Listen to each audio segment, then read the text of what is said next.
Hey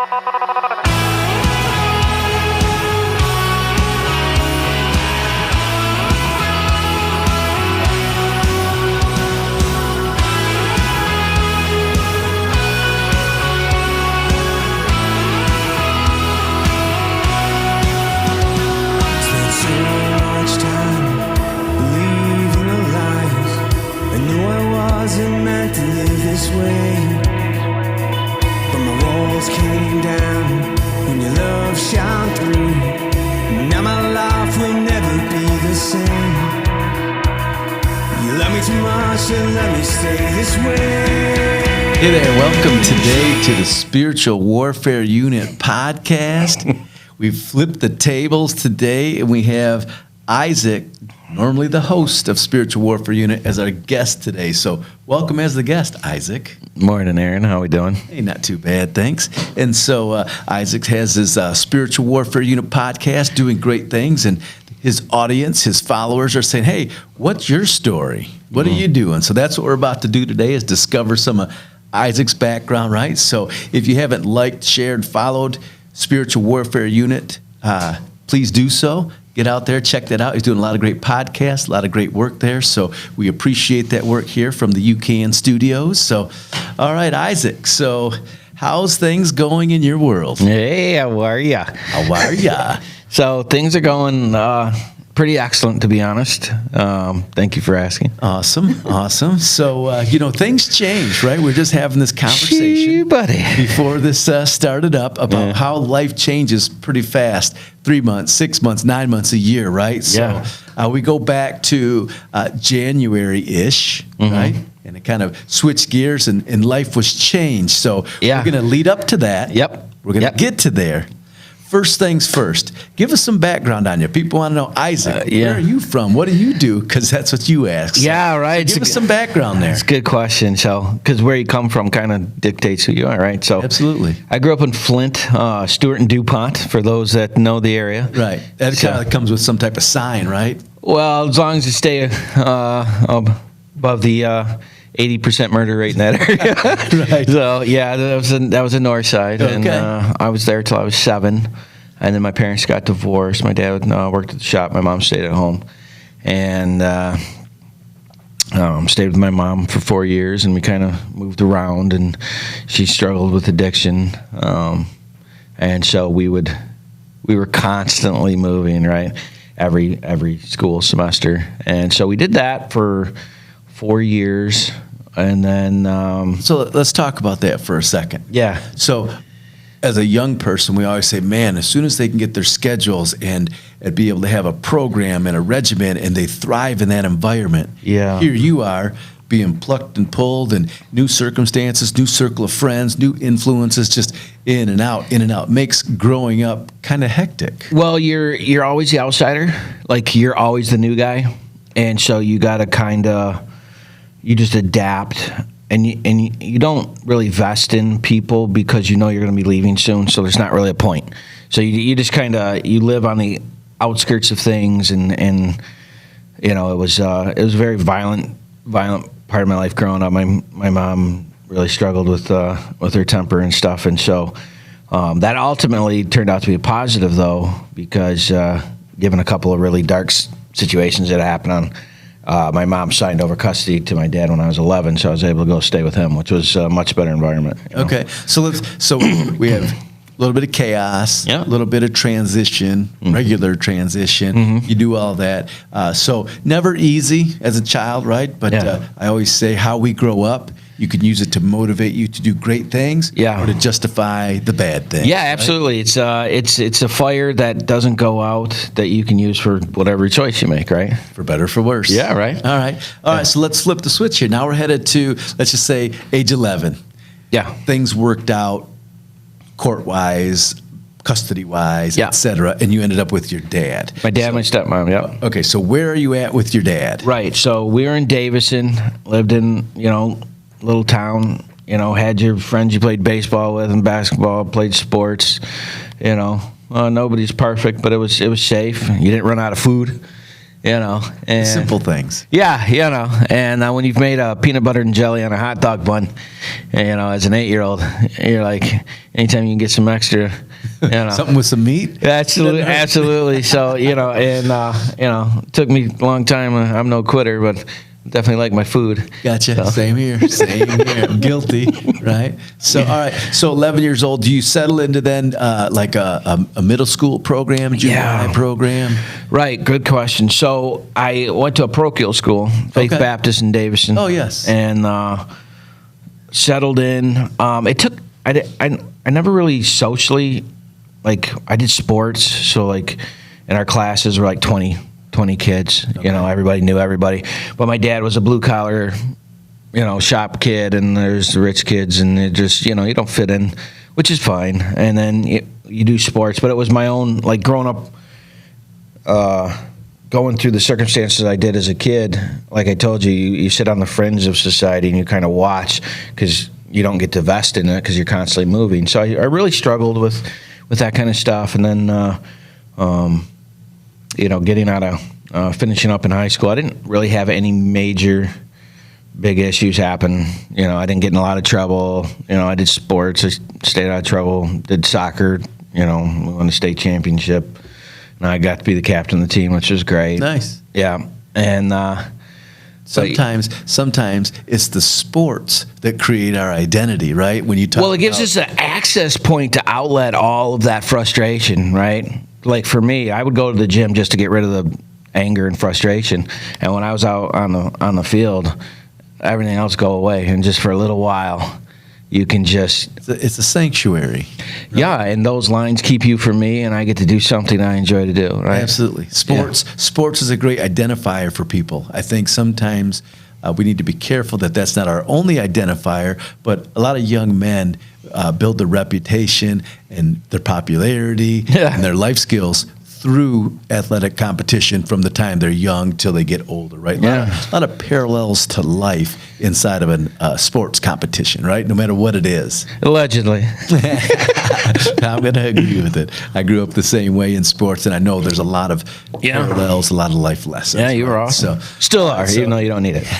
Don't tell me that. So we get to high school, get through high school, and dreams, hopes, wishes, we're shooting for the stars, all of those type of things. So what did your dreams, hopes, and wishes amount to in reality upon departure of high school? Like, what did you choose to do? Well, my dad said, you're too stupid for college, so you better go in the military. And he said, this trash bag is for your stuff, get out.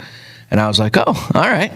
And so it was just his way. And in my dad's defense, he didn't have a dad, so like for him, he was like, you graduated, which he didn't do. He had got a GED. My job's over. Yeah, I did my job, get out. And from his perspective, and so I went right into the military, signed an 8-year bid for Seabees, and I did reserves for 8 years. Awesome. Yeah. Awesome. So obviously we appreciate that service. Thank you. Yeah, guys like you that fought for freedoms are important. I often look back to high school when I graduated, and military was not even a thought. Wow. And my friends that all went to military, I guess I was isolated in my own world. I didn't even realize until later in life that these guys went to the Army, Navy, Air Force. You would have fit in really good, man. So most people that see me say, "You're military or police, aren't you?" I say, "Nope and nope," right? But most people say that. So I think that's part of that. Athletes sometimes if they don't go to college and play, they may go to the military because that athleticism, the endurance, the skill set kind of goes hand in hand with the military. Well, and it gives you like a way to grow up in a controlled environment where you're not having to be in control of all of your responsibilities, like your housing's on base and your food and your basic necessities are taken care of, Almost simplifies life, so to speak. So here you go. Garbage bag in hand. Black garbage bag. Headed on your way. Yeah. So what branch of service? I was a CB Navy and combat battalion. And so I went to Great Lakes, and then we did aid training in Ventura, California, San Diego, and then came home and started doing the tours and stuff, and that's all I want to talk about. That's fine. Yeah, that's cool. And so we did that from like 94 to 03. But in the meantime, I played semi-pro soccer for a group called the Capital Kickers for 96 to 97. On our down team, we were able to win a championship in 97, I think, which was cool. And just not really knowing what I'm doing with my life. It's whatever. I go to college. My daughters are born, twin girls, which are amazing. Awesome people. They're 24 now, and they both have their little lives. And like you, sometimes as a parent, you're like, man, I don't deserve how great these kids are, because you look at all your mistakes and screw ups, right? And you're like, dude, how did they still love me? Like, how did that happen? Yeah, and then the grandkids come in and stuff, and it's life changing. Oh, dude, it's my most favorite part, man. Yeah, crazy. I had young kids at a young age myself, right? And it totally changes perspective on me. What am I going to do? Where am I going to go? My dreams, my hopes, my wishes. Yours. Okay, so now what I got to do? Now I got responsibility. Yeah. Now I got somebody depending on me, right? Yeah. So that's part of growing up, I know, and that type of stuff. So, okay, so military, got out of the way, did some things, a little bit of semi-pro soccer, cool. Yep. And then eventually we kind of settled into, okay, found myself a situation in which I'm going to embark on, so a job or So I was out of college. I got recruited by Big Boy actually to manage, which was great. And I loved restaurant work, and so got in doing that. Was managing, go through typical things, hired, raise. I get stepped out. I was managing for, I don't know, man, like 6 years. Okay. That's where I met my wife, and ended up stepping down from the position because of a disagreement with a regional manager, and got into working for a printing company, Twiddletho, and rode the cherry pickers. They were like 50-foot high cherry pickers, right. When you go up with it, and it was fun. I mean, I liked the work. It's just boring, and didn't really pick my brain, but it was good money. I was dating later to be my wife. Like, life's in a good spot. And I was 23, 24, 25, right in there, doing that. And then I had an interesting thing happen. So, like, my boss I was working with, he was cheating on his wife with this girl at work, and he thought she liked me or something. He starts riding me, And I'm like, and we had all hung out as a group. And so one day it got to this point where he had taken a 2-pound sledge, and I'm riding a cherry picker, right, in a plant, and he starts beating on the handle that you hold to go up to the second floor, and just cussing and screaming at me. And him and I didn't really get along. And so, like, it was to that point of disagreement. And so I had another supervisor come up to me and say, you need to be careful. He told me he was going to lie about you on the paperwork to get you fired. And I was like, wow. And this is just the time that I started working on my anger, right? And it's just like, I'm going to kill this dude, right? And so I'm like, Lord, don't give me patience, don't give me strength, because if you give me strength, I'm going to jail tonight, Right on. And so working on it, he gets the paperwork. So he gives me 3 days off unpaid, right, and come up with all this stuff that I did, and he said, if you're getting 3 days off unpaid because of blah blah blah paperwork. Well, that week we had a safety meeting or whatever, and the guy that was doing the safety training was like, I need people to draw. Are you interested in learning how to use a computer blank system, right? And I was like, sure. And he was like, well, let me talk to my boss. We'll talk about hiring you, which was like a $12,000 raise, and you're traveling all over the country doing this. And so it went from being stuck in this position. I was trying to work on my temper, which I wasn't doing very well. I was pretty hot. Right. That's how that goes. Yeah. And then it came to me, right? And I'm like, all right. So I prayed about it and was like, yeah, sure. So I took the job, and like I said, it was a $12,000 instant raise, which back in the early 2000s, Good stuff. That's when God can take a situation that was bad and turning into something good and fruitful. Well, it was like my choice to go, am I going to trust you to get this done, or is this, I'm going to go punch this guy for being, and I had another supervisor saying, man, this guy's setting you up and I don't like this guy and all this stuff, right? And I'm like, what is happening, right? Sounded like we maybe needed a referee. So we're going to catch up the rest of the story, the grand finale, right? And we'll talk about that and then where life led you after that. So we're going to take a short break, let our sponsors do some checking in, and then we'll be right back. Quick break from our podcast. I wanted to let you know about our life application program that we have for churches and nonprofits in the area that are trying to find programming that they can use in case the corona shuts you down and you're not able to get in. You go to spiritualwarfareunit.com. You click on our episodes and you can check out our programs for as little as $29.99 a month to make sure that we're still getting the word out to those people that need it. Now, back to the program. I really don't need you to do this. Okay, Isaac, the host of the show, Spiritual Warfare Unit. If you haven't liked, followed, and shared that, I suggest you do. Isaac's got some great content on there, interviewing people with nonprofits and doing other great things in the community, and we appreciate that work. Thanks, man. And today we flipped the tables on Isaac and put him on the interviewer side, from the host seat. So we're catching up. We're at the climax of a story that was going to be life-changing for you. The boss is saying, hey, we got to do this, got to do that. And let's pick up that story right there. We'll cap that and then move on to where we were going from there. Yeah, so I had to make the decision on whether or not I was going to lose my temper on him, because back then I was just, I didn't have a problem being more physical. And so I had prayed about it. I'm like, all right, I'm going to trust you, Lord, which wasn't easy, right? And this is like a 2-year culmination. So I took 3 days off, got the job, put in my 2 weeks, so he was all happy, right? So I'm like, all right, Lord, whatever. It is what it is. Thank you for helping me get out of the scenario. Go start the new job.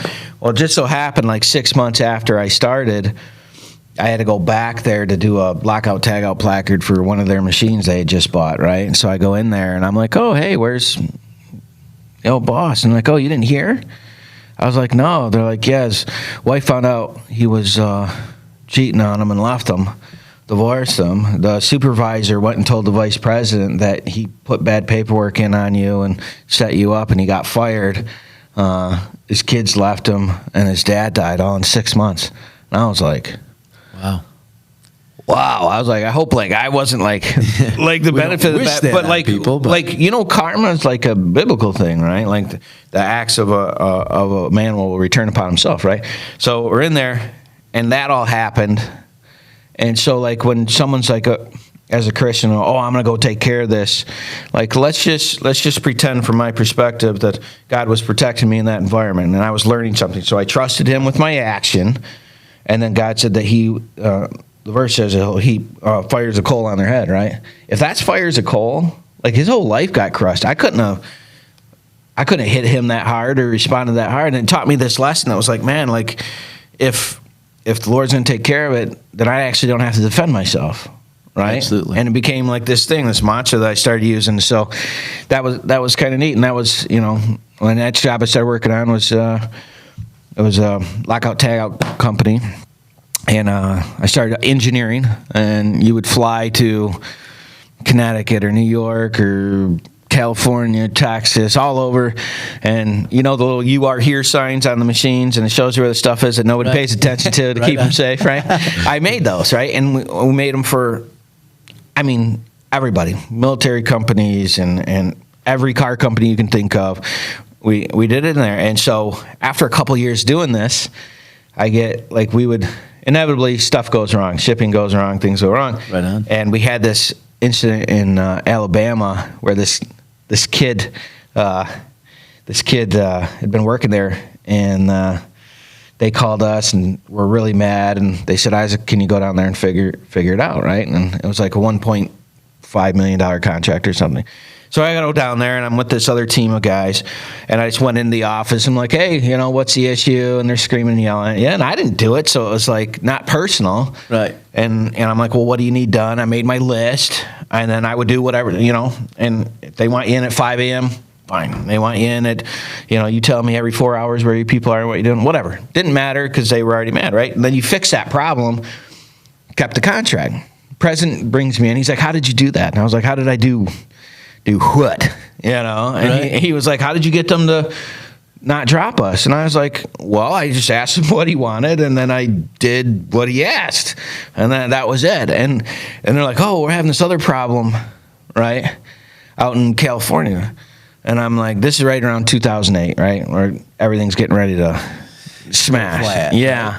So I'm out in California, $3 million job, didn't get a stitch of work done for 6 weeks. Not a stitch of work, right?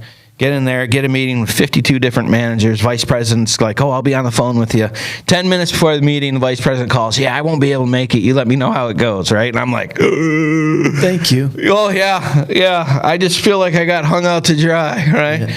So I go in the bathroom, I'm shaking, and I'm like, all right, this is it, you know. So you go in there, guy comes in yelling, screaming, get it figured out, get paid for the whole contract, which is $3 million, right? President calls 10 minutes after meeting. How'd it go? I'm like, I got paid back pay. I got paid time. All of our stuff moving forward, blah, blah, blah. And I picked up a $3 million contract in Texas, right? He's like, oh, great. Thanks for letting me know. About 15 minutes later, the president's like, oh, the VP told me he just took care of that problem out there that they had, you know, and got us another contract. I was like, rah, you know. But I remember sitting down, but I had done it. You know, I had done it. And you know that hole you don't tell anybody about that, like, man, I should feel really good about myself. Like, it wasn't there. Like, I should have, I was, you know, gonna be 30 and just ran a $6 million setup, and I'm looking over the ocean, and I'm like, man, this isn't it, man. Like, this is not. Still searching, still feeling, still, yeah, that still thing. wondering. And so, like, and then 3 weeks later, the car accident. Ooh, right, nice. So I'm taking my daughters home. It's me, my wife, my twin girls, and I'm driving in a Hyundai Elantra. That matters. And a lady with an F-250 pulled out in front of us, and so I had like a split-second decision, like a quarter of a second. But in my mind, that quarter of a second's like a minute, right? Yeah, right. And it's like, if the truck hits the side, my wife and daughter are going to be really injured or possibly dead. What do? You think of the safety measures, and I just turned into the truck, take it head on, right? So, wife, kids end up being okay.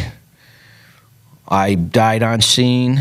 There just happened to be an ambulance a mile and a half away, and they came and revived.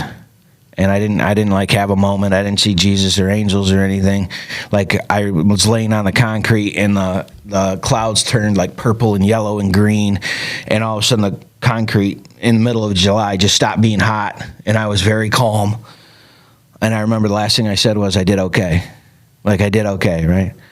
And then the next thing I hear is someone saying, his blood pressure 70 over nothing, keep trying. So in my head, I'm like, pump, pump, pump, pump, pump, pump, pump, right? And then this rush of pain. And I'm like, oh my God, I'm alive. Like, you know, because you knew the pain. Celebrate the little things. Listen, right? Well, you know, in heaven, there's no pain, right? So it's like, dude, you know you're living because the pain was just jolting through, right? So go to the hospital. I have to have reconstructive surgery on my foot. They miss 2 cracked ribs. They miss a couple other things. And it takes 15 months to find out. But, like, in the car accident, I got a brain injury, which affects my vision, hence the cool hat and sunglasses I wear all the time, right? Like it. Right. So it took 15 months to find that. Now, in that 15 months, they had me seeing a psychologist who has said, oh, you're faking your injury. Right? So I don't even know what injury you're talking about to be faking it, right? When it comes to the head and trauma. Oh, right. So, and when you have a brain injury, first of all, you have to come to the conclusion that you're actually injured, and the way you did things doesn't even work anymore. Like, it's this whole process. You actually have to go through the death process of yourself, because that personality doesn't exist anymore, right? That's why when people are like, well, why is it so hard to do it? It's like, you died, but you're still here, and you still have to live, right? So, anyways, this guy's got me, and he's got me thinking I'm losing my mind, right? So it took 15 months. And the reason why it took 15 months is because the injury I had, it's not just a brain injury. It's not just a rare brain injury. It's the rarest brain injury they've ever found in the history of brain injury, and its name's called horror fusion. What a terrible name, right? Yeah, that goes right along with the pain, I suppose. Yeah, like when horror's part of the definition of what you got, yeah, you're in trouble. And it was like, And so what happens is the eyes work independently of each other. So it creates nausea and vomiting and vertigo and migraines. They're just not cool. So when people look at you and say, wow, that guy there, Isaac, he looks at the world through rose-colored glasses. Yeah. It's not so easy. First of all, you look great, I will say. But like, yeah, it took 2.5 years. This is like 6 tints, and I had to go through like a series of things. And so, just finishing up with that doctor, I finally got the result of the injury, the horror fusion. And there was like 10 names. You can't even, more vowels than letters, And so I had a case manager at the time, and she's like, I'll give this to your psychologist. I was like, no, I'll do it. So I go in there, and he's just a little fella. And I just dropped the manila folder on his desk, and he's like, oh, I heard you got a result. I was like, yeah. And I sat there, and he opens it up, and he, oh, and ooh, and ah, and all that. And so I just wait for him to finish, and I'm mad. Like, I'm really mad. Sir, according to this folder, you shouldn't even be here. That's right. Okay. So Great he finishes news. up, and he goes, well, what do you think? And I said, well, I'm curious. I said, what psychosis does this brain injury fall under? He's like, well, it doesn't. And I was like, man, I guess that means you suck at your job, bro. Since I'm not faking my injury. Yeah, since I'm not faking this brain injury and had me go to the craziest end of depression of my life, right? And I said, you know what you do with people that suck at their jobs? He's like, what's that? I was like, you fire them. He's like, you can't fire me. I'm like, of course I can. And I was like, my insurance is paying you, right? He's like, you can't fire me. I was like, watch this.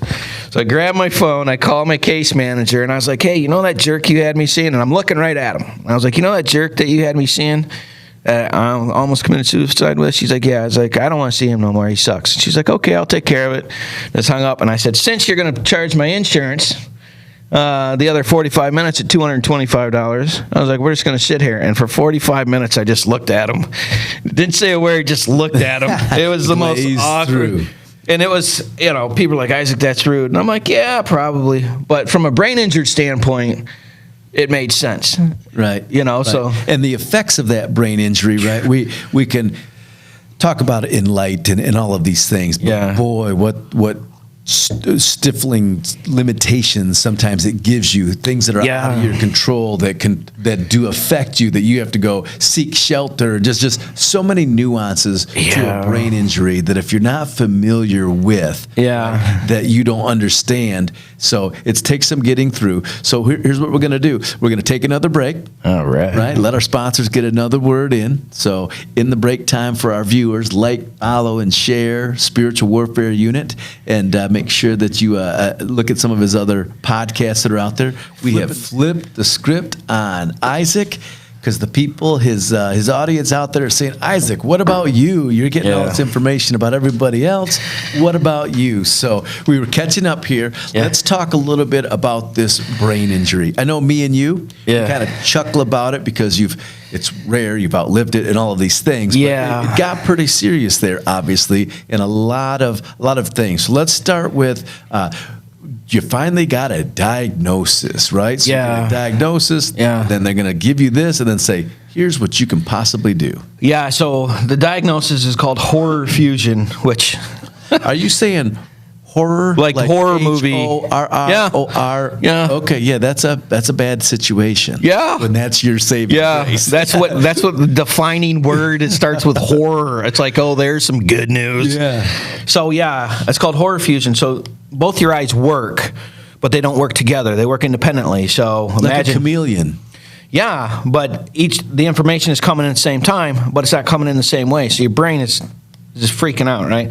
And then overstimulation with sound, light, noise. So I had to do, they said, well, we can do a realignment surgery, eye realignment surgery. And I'm like, what's that? And I said, that's where we cut into your eye, realign your eye, and we hope to get it to the spot that your brain takes it so your eyes will work together.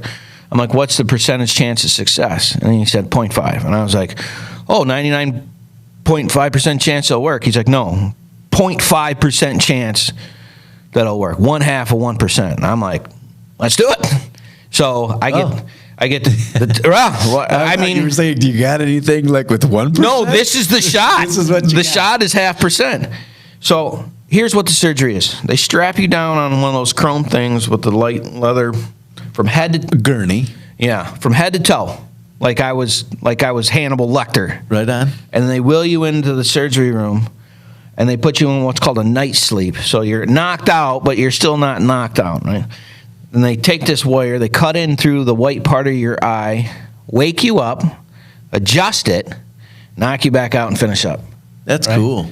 That's not cool, bro. Well, it's not cool. It's not cool. Sounds cool? Yeah. Doesn't sound cool either. Okay. Sounds pain-free. It's not. Okay. I'm Like, over 3 there. That's what my doctor said. Well, there's no pain receptors in your eyeball. I'm like, yeah, it's weird, but where you cut in the muscle, so it only hurts when I move it. Oh. Yeah. And you know that involuntary eye movement? Right. Yeah, that's a thing. Rapid eye movement. Yeah. That's cool. So it's like, yeah, don't move your eye. Ow, ow, ow, ow, right? It's so finish up. So the whole white part of your eye is bloodshot red, right?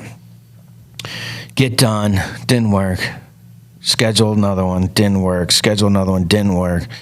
And I have the #1 surgeon in the United States. And it's such a rare injury. He did my surgery because if he fixed it, he's like, I'm doing this so if it works, I get published. And that's what he told me. And I'm like, whatever. Let's just get it done. 4th surgery doesn't work. He walks in. Now, mind you, I'm 33. He walks in my office, Kellogg Eye Center, sits down. He's like, I'm sorry, Mr. Walsh, it didn't work. Your life is over. And he turned around and shut the door. Just boom.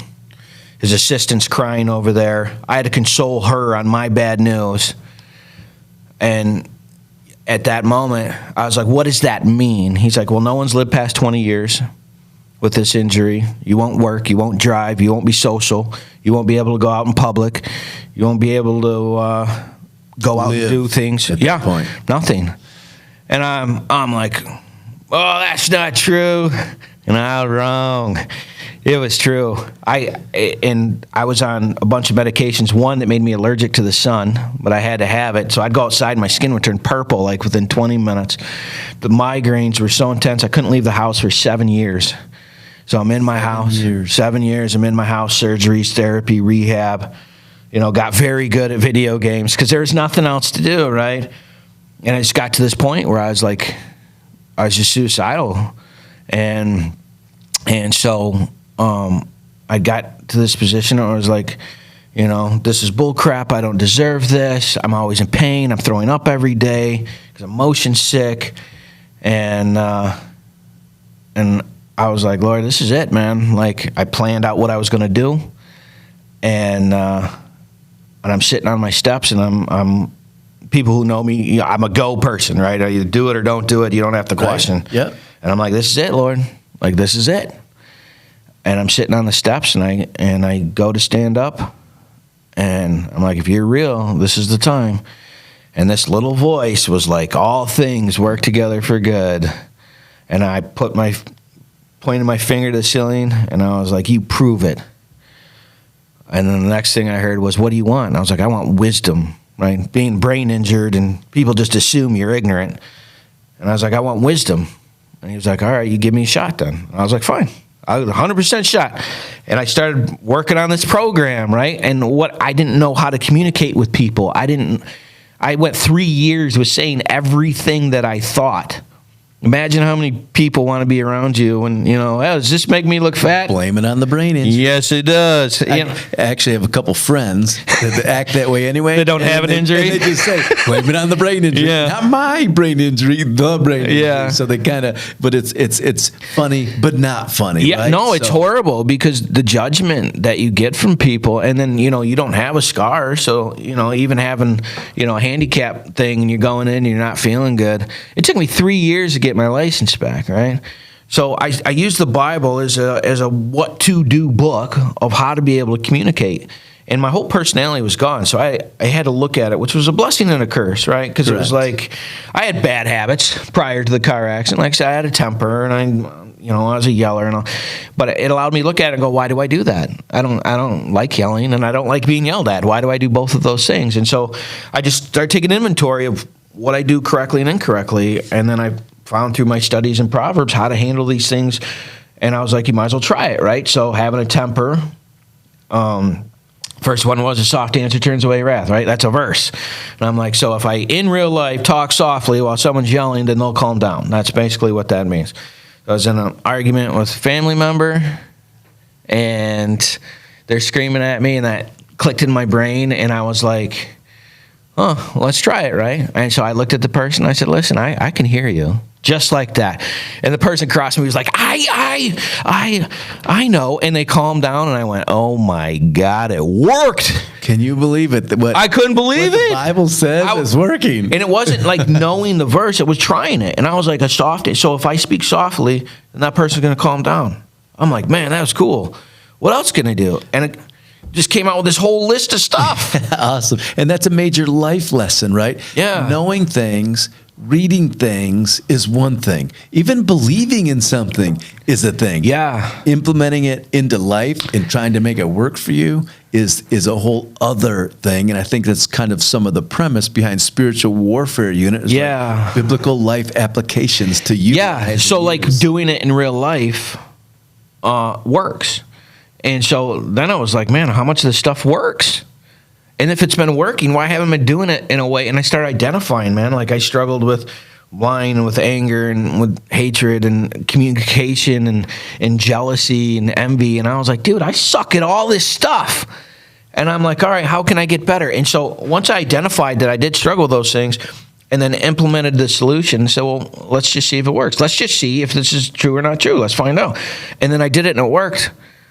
And then create an entire program because I want people to win. Like, we all got to live life anyways. And I'm like, dude, this stuff, like I go in a conversation and coming from a position of I don't want to speak because only God knows what's coming out of my mouth to, hey, let me interview people is a huge, long process. That's a 180, right? And they said it was not going to be possible. They said you never drive, right? So I made this list of the doctor's impossibility list is what I called it. Never drive. Took me 3 years. I can only drive 30 minutes, but I can drive, right? I got my license back. They said, you never work. It took me 6 years, but I got a part-time gig, and I was making my dollars. There you go. Right? And then got to meet you and UCAN, United Community Addiction Network, and the people, and you asked me to be on the board, and that was awesome because the time that I do have, I have about 4 to 6 hours that I can go outside before I get sick and I get tired, right? I want to do every day. You know, the doctor said the likelihood of me dying in my sleep is super high, right? Which is a good way to go. If you got to go, if you're choosing a way, sleeping it off is the way. I would say so. Right, but the thing is like I got in this habit where it was like, Lord, thank you that I got today, just in case. And then when I wake up, I'm like, all right, I get another shot. And then tonight, but what it made me do is every day I do one thing I have to do and one thing I want to do every day, no matter what. And I got into that habit of doing it just in case, so I didn't waste the day. Right. It's called intentional living, right? Yeah. Really, really good. One thing that kind of strikes me through this whole thing is that you keep referencing your faith. Yeah. Sometimes when bad things, traumatic things negative happen to people, it doesn't really help them to rely on their faith. Yeah. It makes them question Yeah. their faith. Well, what it did for me, it was like, God says, test me to see that my word is good, right? Trust in the Lord with all your heart. Well, I don't trust anybody with all my heart, right? And that would be stupid given life's experience and people ripping you off and screwing you off. We've been through it, But it was like, well, what happens if I do it and then it doesn't work? Then I can say, well, Lord, it didn't work, so this is junk, right? So I was like, let's just find out so I can get this out of my life, or it's the answer. It's one or the other. And the thing that's always made it interesting about the Bible is like, they say, oh, men wrote it and oh, it was inspired by God. Which one of those are true? But if you look at the context, it's always telling us to do the opposite of what comes natural. It's easier to lie than tell the truth, right? It's easier to steal something than work for it.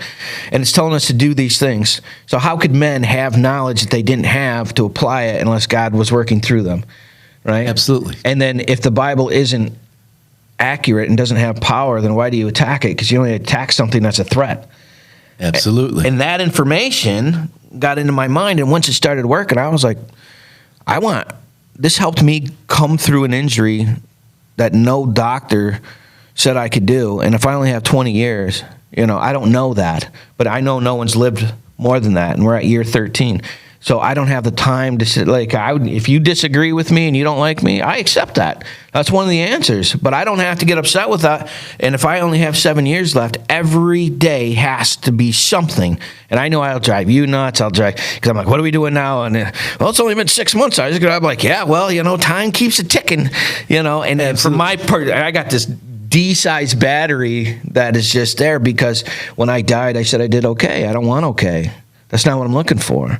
Right. And if heaven and hell exists and our lives are here and each one of us has purpose and all of us have a reason for being here and our choices matter, if that's really what it is, and we were born on a battlefield, I have no intention of going back and going, yeah, I did okay. No way. I'm either going all in or I'm not going, and I'm an all-in guy. Right. With an injury that people are telling you, medical professionals are telling you, you're limited. Yeah. Your reach, your capacity, your ability to work, your ability to kind of live, quote unquote, a normal life has all been, emancipated, if you will. It's gone, and then you've been able to, through faith, through intentionality, through drive, commitment. It all inspires you to continue to live on, especially you dive into that Bible, and the Bible and what it's saying is starting to become a not only a truth, but a reality to you as you implement it. Life-changing. So, remember I said, the voice said all things work together for good when I was sitting on the steps? Right on. It was like, okay, if that's legit, then the brain injury has purpose. So instead of looking at it as the problem, you look at it as the solution. Well, what did the brain injury allow me to do? What did I gain? So I had to reinvent my personality, right? It forced me to be a listener instead of a talker because I didn't know what the heck was going to come out of my mouth. It forced me to look at, why do I do what I do? What is my purpose? And if things are just to get stuff, so that's my car and that's my house and that's my kids and my stuff, that doesn't make me feel good here. But if my intention is to do what the Bible says and is to help others, is to reach out, to trust Him with all of my heart, right? And then He'll direct my path. That means the outcome of it being successful is not my problem. It's the path of what He's saying. And if it works, how do you work that out of your head? I did the verses and the verses worked in real life. That's either true or it's not true. If it is true, then the brain injury has to have a positive outcome. I just don't know what it is. And so then God gets me into the jail, right? And they say, oh, it's impossible to fix this. Oh, there's my word. Oh, it's impossible. Yeah, all right. That's my cue. That's my guy, right? Okay. Right. You can't do it.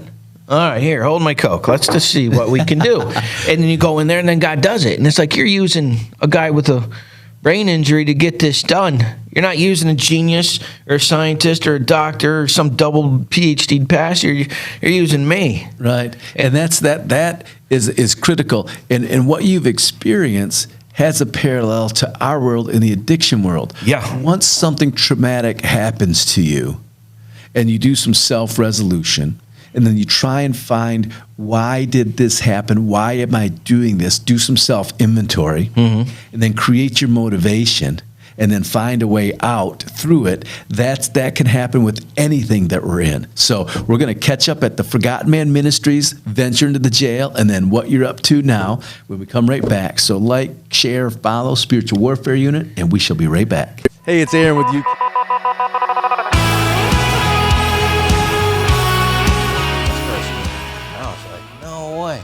So people that are talking about breaking the rules use their fingers to speak to each other. And that's what gangs do to communicate from point A to point B.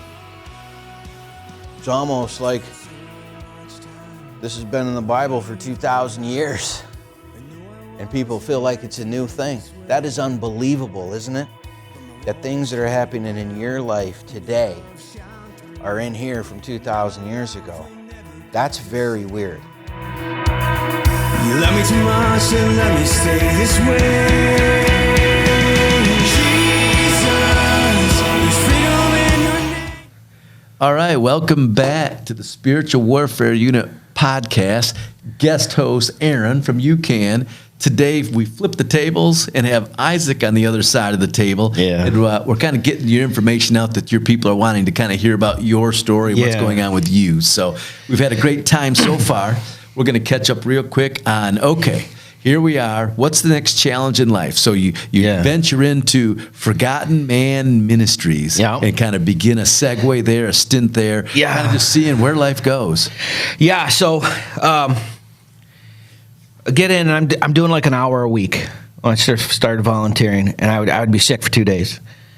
And it was my dad who got me into it, right? Which was cool because my dad does jail ministry. And then in 2017, I've been doing it for about 3 years. I start losing about a pound a day. Pound a day, pound a day, pound a day, pound a day. Most people would love that. Yeah, right. And at 2:30, the first peel of 30 was solid. You're like, all right, I'm eating ice cream. that. Like, you know. And and then it was 35 pounds, and it was 40, and it was 50, and it was 60, and it was 70. So now there's alarms going off like, okay, this isn't just natural. I dropped something's up. 76 pounds in 38 days, right? Okay. So I'm like, oh, this is it. So go to my eye doctor, sleeping 22 hours a day, go see the eye doctor. She tells me to go to this endocrinologist who just happens to be the Red Wings and Tigers endocrinologist, right? Tippity top of this field. Nice. So I go there. They give me this test. He said, if you have what I think you have, he said, you'll go into diabetic shock. So they inject you with something. I can't remember what it was. And I went directly into shock. And so they recovered and revived me. And what happened is my body stopped producing human growth hormone from the pineal gland, which runs everything. It runs everything. And if that goes, and so I was going into organ failure. And I was like, what do you do? You know, and they're like, well, there's not really anything you can do. You need human growth hormone injections. I'm like, oh, well, how much are those? And they're like $2,000 a month. Well, it might as well be $200,000 a month. Like, it's not going to happen, At that point, right? Yeah. And it was like, okay. And so I had to have the talk with my wife, honey, I'm going to die. It's okay. It was horrible. I can imagine. And so my whole job at that time was to get out of bed, walk 8 steps to the door, 3 steps to the steps, 14 steps downstairs, watch TV for an hour, and then take those steps and go back to bed. That's all I would do. I was exhausted, right? And I knew death was coming, right? And couldn't get the insurance to pay for it. And Pfizer calls and says, we're going to have a doctor at your house in 24 hours, and we'll sue your insurance company if they don't pay for it. Now, I don't know how that happened, right? No clue.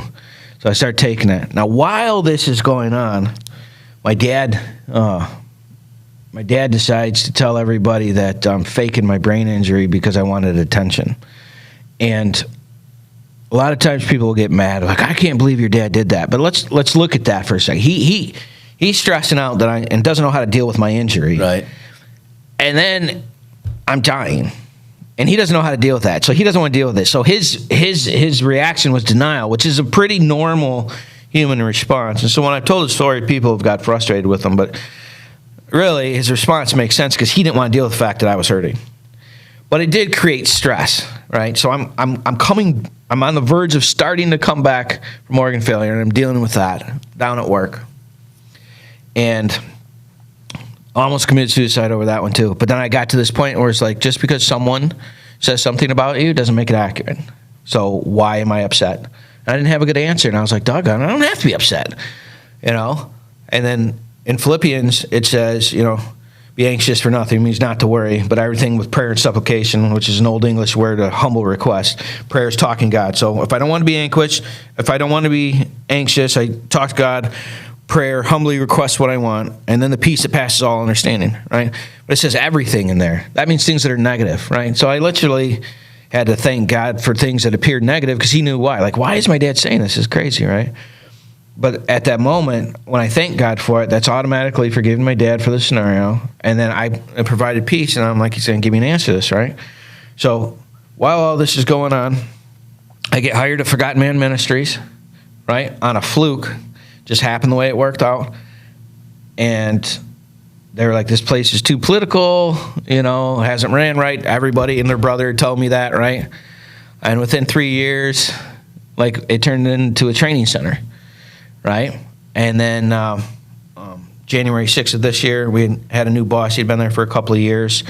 And, we had conversation. And he said, I want to put you on sabbatical for 6 months. And I said, all right. So you weren't even a pastor at the time. I'm chaplain, So, and so I go on sabbatical January 6th of this year, and it was I talked to you about it, and God sent me a team. He brought me, my great and powerful Oz, Dave, was like, oh, I want to help you with your videos, and then my buddy Adam was like, oh, I want to help you with your website.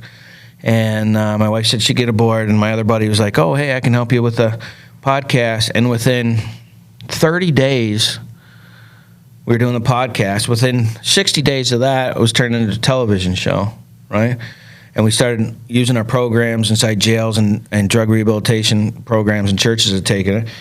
Next month, our church is going to be using Spiritual Warfare Unit as their community outreach program, which UCAN's the heart and blood of the, everything that we're running in there.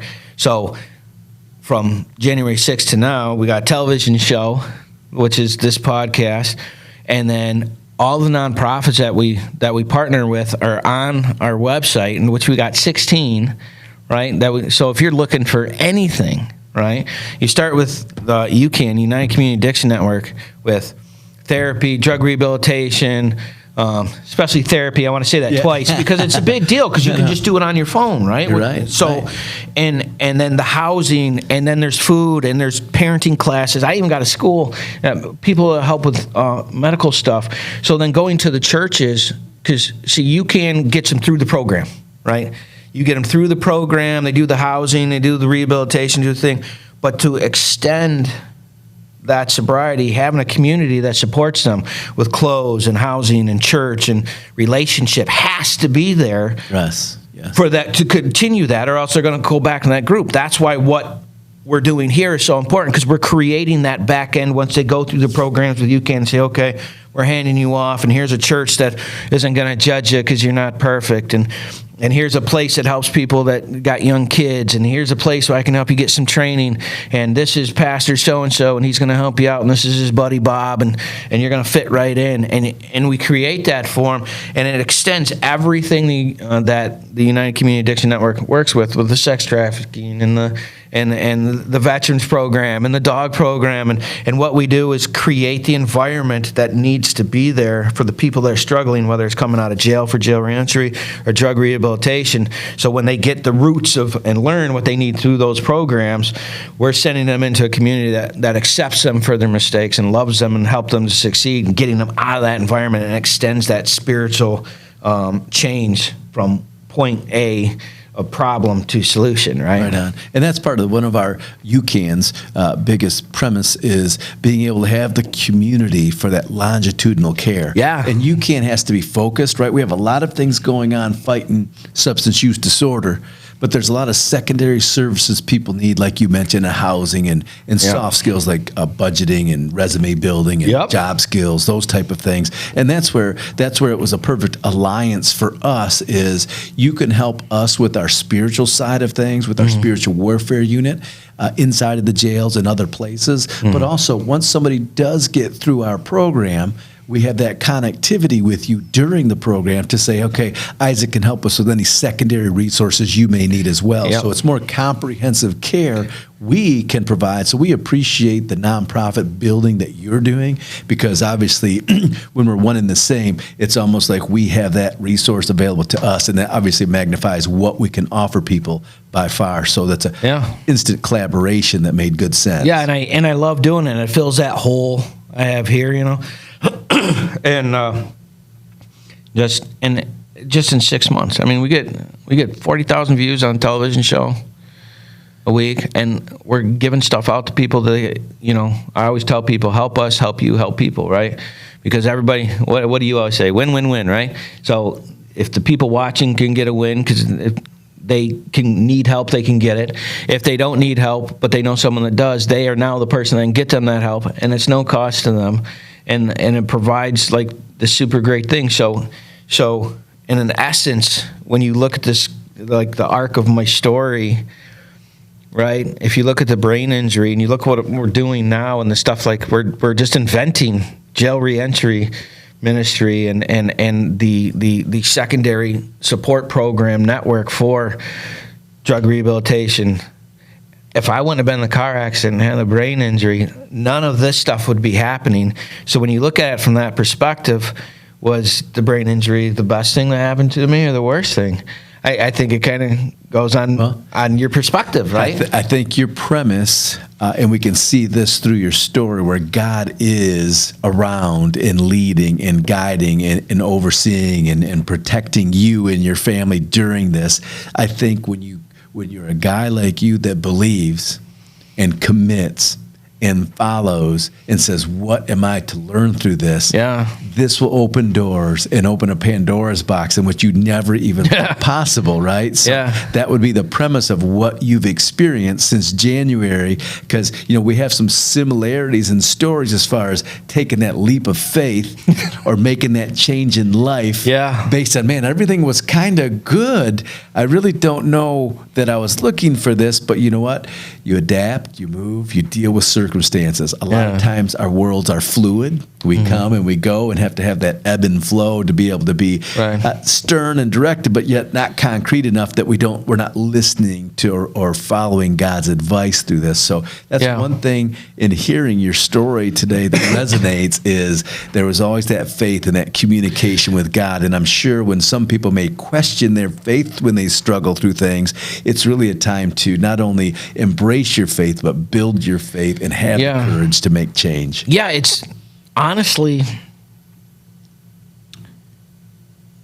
it's this decision that it all works or fails on. Like, it was a total choice.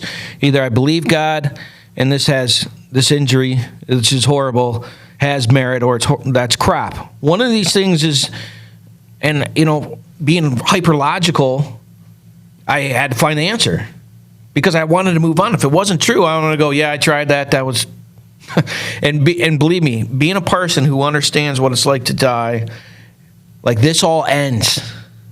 This ends, right? So what did I do? What did I do? And if it's just about collecting things and who's got the most toys and who's got the biggest house, you lose all of it. So what difference does it make? Like, I don't understand why I should spend my time doing those things when I could much better spend my time helping people that I care about and helping someone I have never met, so that gets pushed forward, and then I get to see them later after this is over. Like, that makes all the sense in my mind. That I can take with me, and God has given us that opportunity. And if I'm not going to do that, then what am I doing? Just doing things so people get jealous that I have things? That's the function? That doesn't even make any sense. Yeah. And so surrounding myself with people that I consider to be more intelligent than I am, helping me achieve goals, giving credit where credit's due, so those people get the accolades of their work, and watching God move that process forward. How the outcome of what this is less important than trusting that God has that path done and just taking that step. I mean, honestly, the step's hard enough, right? Right. And so when you're doing it, and I just wanted to prove it to people, I wasn't like having my relationship, God, well, I know this pastor, and so, I listen to that pastor. Like, I want to know, that relationship between me and God, that's between me and him only. And I'm not following a guy. I'm following what the Bible said. And I want to try it. So when someone says, hey, does that work? I can go, yeah, for sure. Gotcha. Well, Isaac, great story, great life. We appreciate what you're doing, perseverance, right? And making a difference not only to you and your family, but also the impact in the community. The life applications, biblical study, spiritual warfare unit, it's a lot of work that you have in that to bring that to light. So I highly suggest you out there kind of take a look at the spiritual warfare unit, look at some of those podcasts, like, share, follow, that type of stuff for Isaac. We appreciate the impact you're having on the community. We appreciate your partnership and synergy with UCAN, and we look forward to the future. Appreciate you, brother. Take care. Do you have a nonprofit in your area that's doing a lot of work that people should know about? Feel free to contact Spiritual Warfare Unit at 810-715-9319, and we would love to have them on to see what good they're doing in the community and find out their story. Thank you so much.